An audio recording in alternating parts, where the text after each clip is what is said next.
Saudara, Pusat Pelaporan Analisis dan Transaksi Keuangan atau PPATK menemukan transaksi keuangan mencurigakan dengan nilai fantastis sepanjang tahun 2022. Kita simak bersama saudara, hasil temuan PPATK transaksi keuangan mencurigakan mencapai 183,8 triliun rupiah dan nilai ini didapat dari laporan analisis 1.215 transaksi keuangan. Sepanjang tahun 2022, PPATK juga mencatat peningkatan kontribusi yang signifikan terhadap penerimaan negara yang mencapai 3,2 triliun rupiah. Lantas apa saja transaksi keuangan mencurigakan senilai 183,8 triliun rupiah dan berasal dari mana sumber dananya? Kita bahas usai tayangan berikut. Korupsi, narkoba hingga judi online menjadi sumber dana pencucian uang terbesar dari temuan Pusat Pelaporan Analisis dan Transaksi Keuangan PPATK sepanjang 2022. PPATK menemukan transaksi keuangan mencurigakan mencapai 183,8 triliun rupiah. Nilai ini didapat dari 1.215 laporan analisis yang dilakukan PPATK sepanjang 2022. Terkait transaksi mencurigakan ini, PPATK telah menghentikan 2.112 rekening dengan total dana dibukukan mencapai 1,75 triliun rupiah. PPATK menyebut aliran dana tersebut mengalir pada banyak pihak termasuk oknum. Sepanjang tahun 2022 saja, 11 bulan ini PPATK telah menyampaikan 1.215 laporan hasil analisis. Laporan hasil analisis yang terkait dengan 1.544 laporan transaksi keuangan mencurigakan. Dan dari 1.215 laporan analisis tadi itu value nilai dari angka nominal transaksi mencapai 183 triliun 883 miliar 58 juta 184.449 rupiah.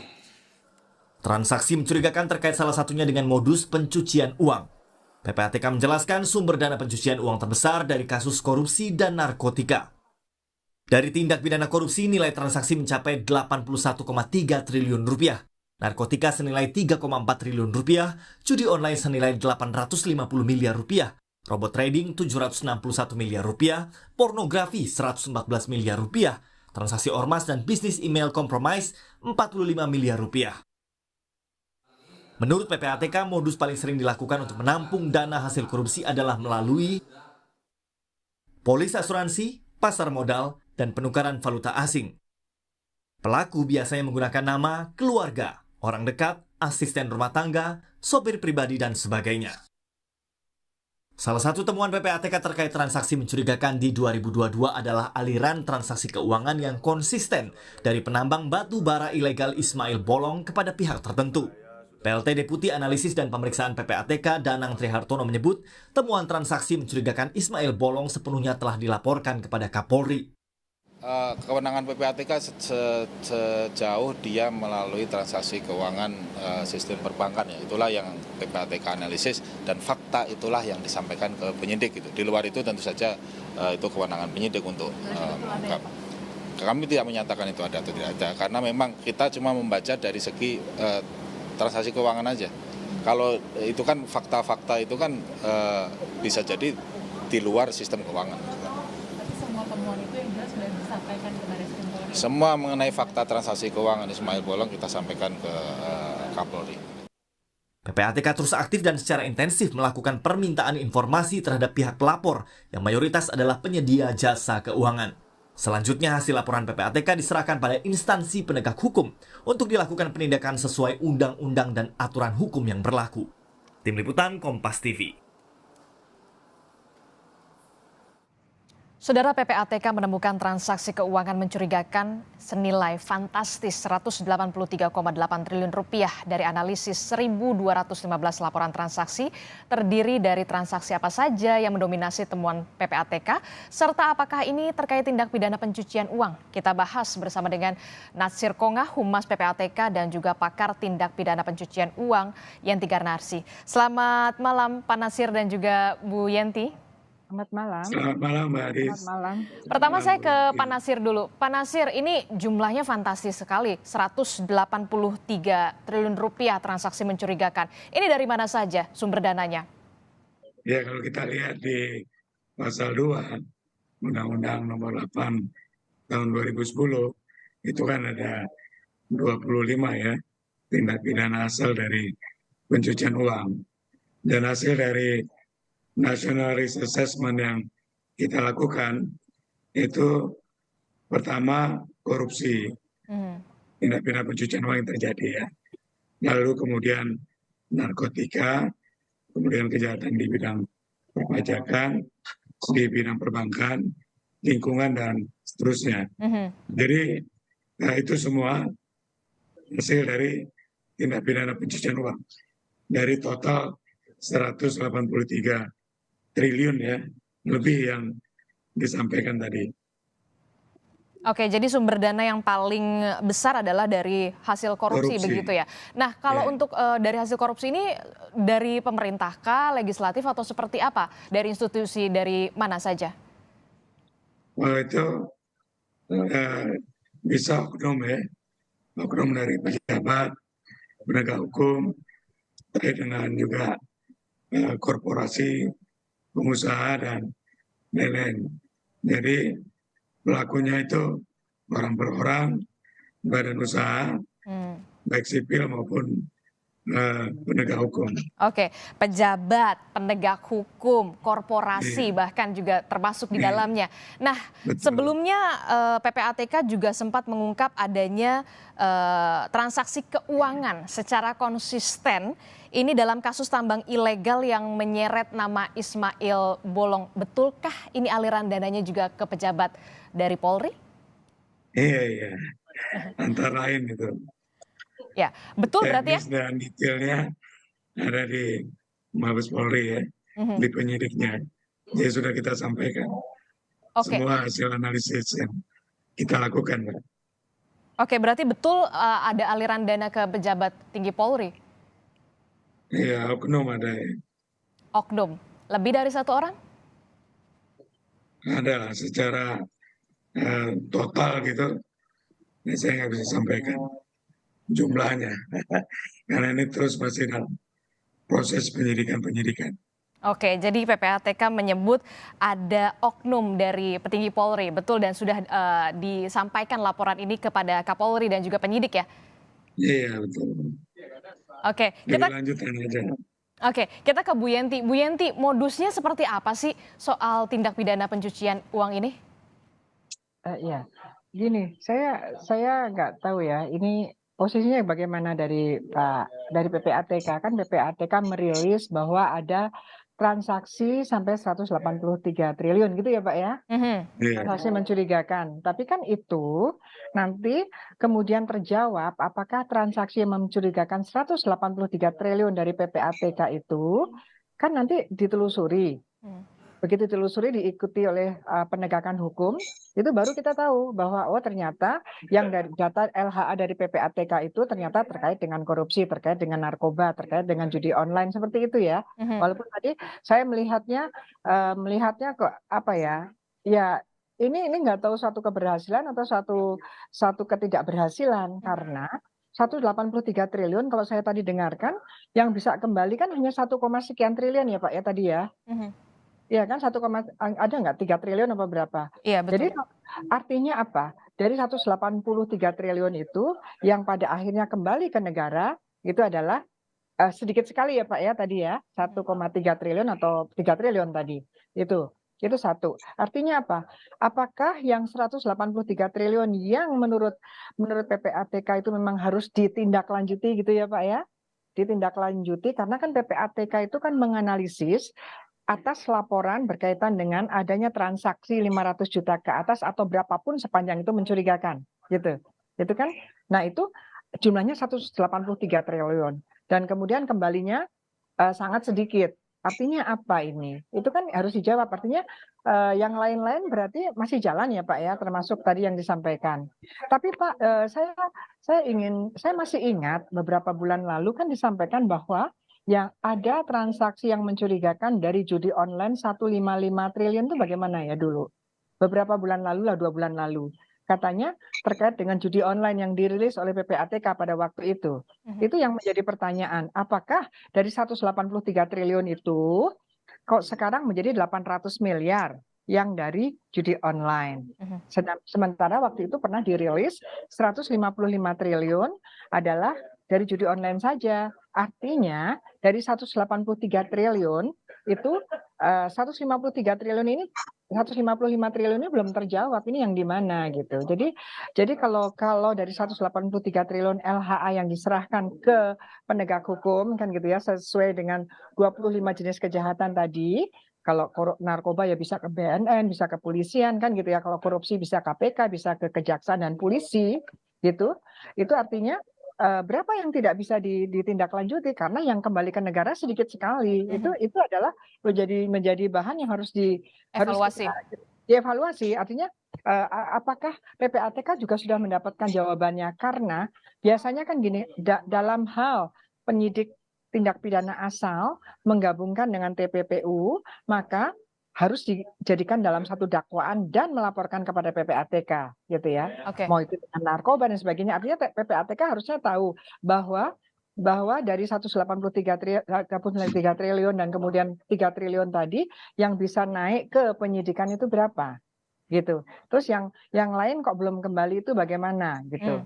Karena ini kan kalau dari PPATK berarti dari lembaga keuangan. Tadi PPATK mengatakan ini di luar yang cash, ya kan, yang cash yang dan cara-cara lain yang tidak terdeteksi oleh lembaga keuangan yang bisa dideteksi oleh PPATK. Itu.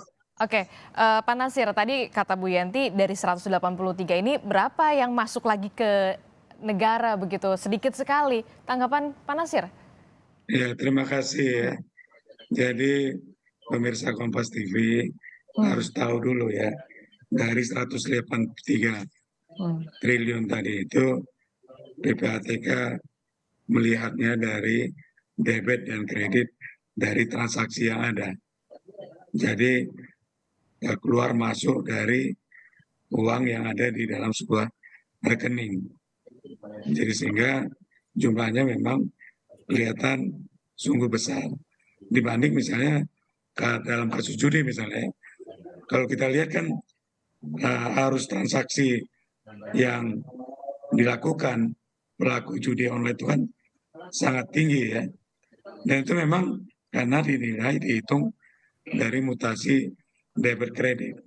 Kemudian dibanding dengan misalnya harta yang dapat disita oleh penyidik. Memang kalau dibandingkan cukup kecil ya, karena memang uang hasil kejahatan itu tidak digunakan secara optimal untuk dilakukan investasi, tapi sebagian besar kan untuk konsumsi, memberi barang-barang mewah ya, ada rumah yang bisa disita, tapi pembelian yang lain-lain banyak yang tidak dapat dikejar oleh penyidik. Jadi seperti itu. Kalau kita melihat kenapa angka dari PPATK besar, tetapi penyidik tidak sebesar itu mampu melakukan penyitaan dari hasil kejahatan yang ada.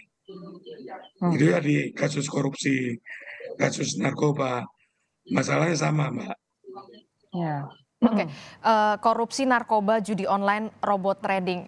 Yang jadi fokus saya juga judi online dan juga robot trading. Ini perputarannya di dalam negeri kah atau justru di luar negeri lebih banyak gitu? Dan itu yang kemudian menjadi kesulitan tersendiri buat pemerintah kita untuk mengembalikan lagi uang ke negara masuk. Iya, jadi kalau untuk judi online itu sebagian itu dananya mengalir ke negara tetangga ya, Kamboja, Thailand, Filipina. Sebagian juga bisa kita bekukan, kita sita ya, atas kerjasama dengan Financial Intelligence Center yang ada di negara-negara tetangga kita. Nah, karena memang untuk melakukan proses penyelidikan itu adalah kewenangan penyidik, sehingga tindak lanjut dari menyita aset-aset yang ada, kewenangannya ada pada penyidik untuk dapat ditindaklanjuti, Mbak.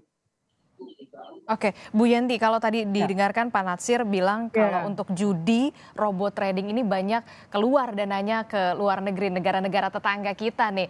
Apakah ini Anda melihatnya jadi kesulitan juga kita untuk mengembalikan dana itu masuk ke pemerintah atau ke kas negara begitu? Sebetulnya kalau melihat posisi PPATK kita sekarang sebentar lagi mudah-mudahan masuk FATF ya Pak Nasir ya. Itu Amin. sebetulnya Terima kerjasama kasih, Bu. internasional itu nggak menyulitkan sebetulnya ya. Tetapi Iya. gini, Pak Nasir saya ingin konfirmasi ya, apakah hasil kejahatan dari Jiwasraya dan kemarin itu apa Asabri? Asapri. Nah, Asabri. Asabri itu kan kalau nggak salah saya juga hadir di pengadilannya ya. Ada yang 27 triliun, ada juga yang berapa ya 16 triliun. Nah, itu kemana ya? Yang nyatat siapa? Apakah yang termasuk dicatat tadi kok hanya tidak ada 3 triliun gitu. Jadi saya kepengen tahu yang dirilis oleh PPATK bahwa uang yang masuk negara itu kecil gitu kan. Padahal kita kan mencatat karena gini, percuma juga ya Pak, kita bikin dari PPATK, kemudian proses pengadilan dan kemudian dipidana dan kemudian penyitaan ya perampasan dan dikembalikan ke negara. Nah, kita masih ingat sekali itu di atas 50 triliun ya. 50 triliun. Nah, sekarang katanya hanya 3 triliun. Jadi gimana nih, Pak? Jadi artinya gini, masyarakat kan berhak untuk mengetahui betul kebocoran uang negara itu setelah dilakukan proses pengadilan itu kan dikembalikan kemana. Dan rilis PPATK berkaitan dengan tidak sampai 3 triliun ini bagaimana gitu artinya supaya kita pasti gitu karena ya saya mau browsing lagi karena waktu itu kan judi online 155 triliun kan waktu awal-awal kasus yang begitu besar di polisi kan gini Pak. Saya juga tadi kan disebutkan juga Ismail Bolong memang kita itu mempunyai PR yang sangat besar berkaitan dengan citra dan kepercayaan publik kepada polisi. Nah, karena kalau kita mau bicara pencucian uang, kita bicara bagaimana laporan-laporan yang mencurigakan tadi LHA dari PPATK kepada penegak hukum yang kebagian besar adalah polisi, kalau polisi itu sendiri kemudian tidak bisa dipercaya. Jadi kita masih butuh polisi, kita harus bikin polisi yang bisa dipercaya. Apalagi berkaitan dengan uang yang sangat besar ini. Jadi ini yang mungkin pertanyaannya jadi yang dari kejaksaan, korupsi kejaksaan itu kemana Pak? Maaf Pak Nasir, bukan saya nanya ke Pak Nasir, artinya masuk ke data mana ini gitu ya, yang kembali ke negara. Iya. Oke. Singkat saja Pak Jadi- Nasir, jadi kemana ini duitnya dikembalikan ke warga kah? Soal kasus Jiwasraya, Asabri atau memang kemana? Ke negara. Ya, jadi pertanyaan Bu Yenti ini cukup bagus ya saya kira. Dan memang harus ada konsolidasi dari angka-angka yang berhasil asetnya disita oleh kepolisian, Ya, KPK, BNN, kejaksaan, dan itu kan masing-masing kewenangan dari penegak hukum yang ada. PPATK fungsi utamanya kan hanya menelusuri ya. hasil aset ataupun uang hasil kejahatan dari pelaku kejahatan. Tidak sampai menyita kan atau melakukan konsolidasi dari hasil kerja-kerja yang dilakukan oleh teman-teman penegak hukum. Seperti itu. Jadi memang saya setuju ya dengan Bu Yenti. Harus ada angka komprehensif ya dari seluruh dana ya aset yang berhasil dirampas oleh penegak hukum tadi dikonsolidasikan sehingga masyarakat tahu seberapa besar ya kan dari hasil kejahatan itu bisa disita untuk kemakmuran rakyat. Tapi memang kami tidak bisa menyampaikan karena bukan itu tugas utama kita. Oke, jadi hanya penelusuran saja ya Pak ya. Terima kasih Pak Natsir Koga, Humas dari PPATK dan juga pakar tindak pidana pencucian uang Yenti Ganarsi telah bergabung bersama kami di Sapa Indonesia Malam. Sehat-sehat selalu Bu Yenti dan juga Pak Natsir.